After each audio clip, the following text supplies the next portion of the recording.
माझ्यावर जे हे लोकांनी आरोप केले ते कोर्टात जे खरं आहे ते सत्य समोर आलं आणि कोर्टाने मला निर्दोष मुक्तता दिली. मला कोर्टावर न्याय देवतेवरती भरोसा होता आणि न्याय देवतांनी मला न्याय दिला. त्यामुळे मी न्याय देवताचे खूप खूप आणि खूप आभार मानतो. आणि आज पुन्हा समाजाला आणि लोकांना समजलं की न्याय हा खरा होतो. नेमकं काय काय घडलं? सर 1 वर्षामध्ये पूर्ण माझं जी जीवनाची माझी कमाई होती ती पूर्णपणे मी म्हणजे बरबाद झालो सगळं. आज पूर्णपणे रस्त्यावर आहे. माझं कुटुंब पूर्ण रस्त्यावर आहे. वेगवेगळ्या सगळे विचार वेगवेगळे. आता बघा ना हे घर कसं केलंय माझं.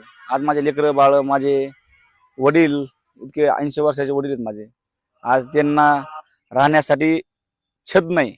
माणसाच्या मूलभूत गरजा अन्न वस्त्र आणि निवारा आहे हे सुद्धा ह्या लोकांनी आमच्याकडून हिसकून घेतल्यासारखं झालंय.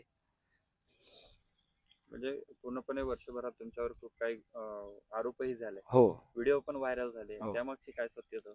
साहेब व्हिडिओच्या पाठीमागची सत्यता अक्षरशः सगळी पूर्णपणे खोटी होती. हे जे व्हिडिओ होते ह्या लोकांनी बनावट बनवून काहीतरी कुणाचं अंगाचं मीठ तेलावर घालून ह्या लोकांना फक्त काहीतरी जिरवाजिरवी किंवा दाबादाबी करायची होती.